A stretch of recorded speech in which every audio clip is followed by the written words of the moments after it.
Washington, CNN.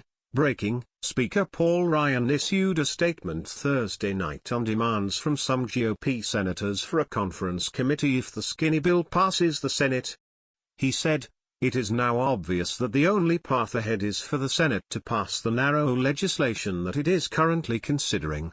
Senators have made clear that this is an effort to keep the process alive, not to make law.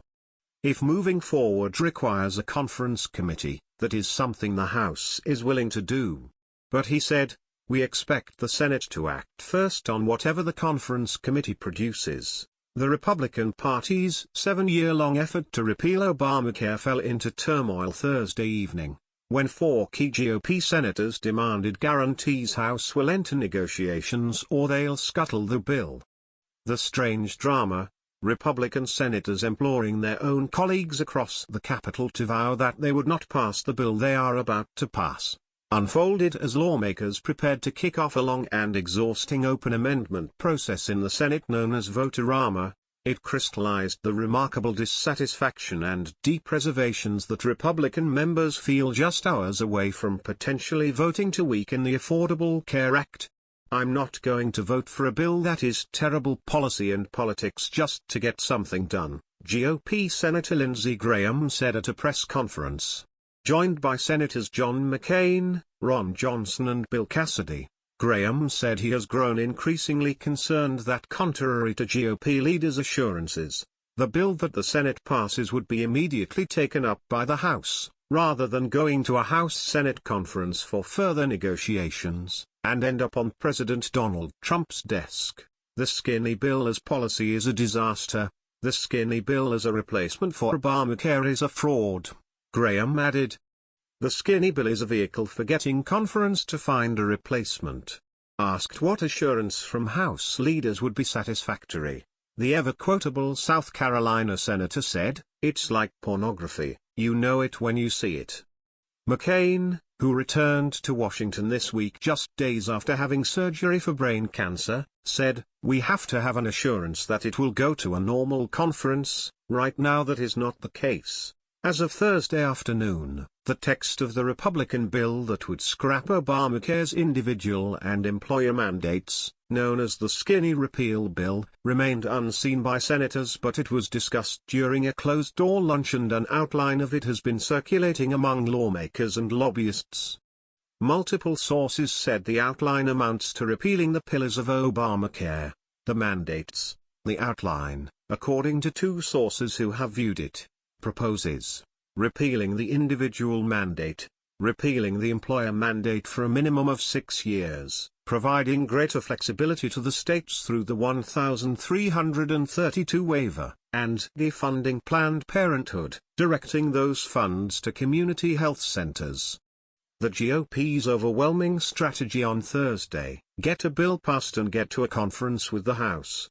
At that point, leaders would continue negotiations in the hopes of reaching an improved bill that can provide a long-awaited legislative victory to the party and President Donald Trump.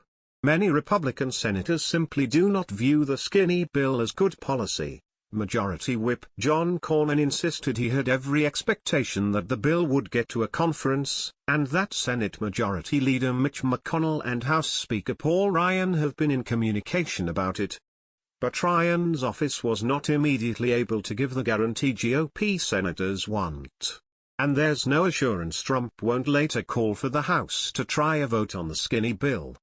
Conference committee is one option under consideration and something we're taking steps to prepare for should we choose that route after first discussing with the members of our conference, Ryan spokeswoman Ashley Strong told CNN as he received a barrage of questions from reporters about the Senate's strategy of passing something that it doesn't ultimately want the House to pass. Cornyn pushed back with this quip, "I guess we ought to go back to Schoolhouse Rock."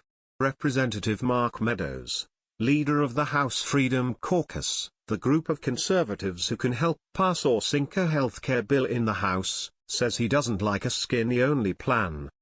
"Am I gonna send a skinny healthcare plan to the president for him to sign? The answer is absolutely not," Meadows told reporters. Senator Ron Johnson, Republican Wisconsin, noted that at the end of the day there's no controlling what the House will do. "We can't impose our will on the House," he said. The Republican Party's ongoing efforts to pass legislation to weaken the Affordable Care Act is expected to culminate in the famous Senate process known as vote-a-rama, in which senators can introduce an unlimited number of amendments, often for the purpose of driving home a political point and forcing colleagues in the other party to cast uncomfortable votes. Trump urged Republicans Thursday morning to get something passed. "Let's finish our work," McConnell urged his colleagues from the Senate floor shortly after the Senate gavelled into session for a session that likely won't conclude until early Friday morning. "Let's not allow this opportunity to slip by.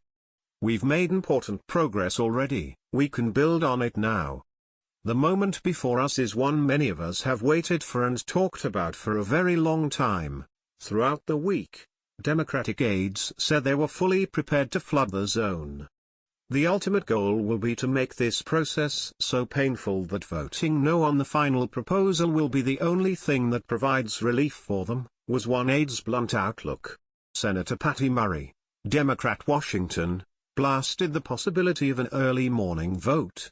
"It appears that the Republican leader has a last-ditch plan waiting in the wings," Murray said on the floor. "As soon as they have an official score from the CBO, which could be hours from now, in the dead of night, Senator McConnell will bring forward legislation that Democrats, patients and families, and even many Senate Republicans, have not seen and try to pass it before anyone can so much as blink. No matter what, senators are ready for an all-nighter." "I brought my pillow," said Senator John Kennedy, Republican Louisiana. "I don't think they let you sleep on the Senate floor, but you can sleep in the hall if you need to." According to that report, Interior Secretary Ryan Zink called Alaska Senators Lisa Murkowski and Dan Sullivan and informed them that Murkowski's opposition to the vote Tuesday to start debate put Alaska's future with the administration in jeopardy.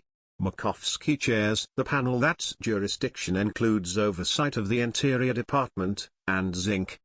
The other Republican who voted against Tuesday's motion, Maine's Susan Collins, said she has not heard from the White House since that vote. Asked directly if she's received any threats from the White House, Collins said, "No.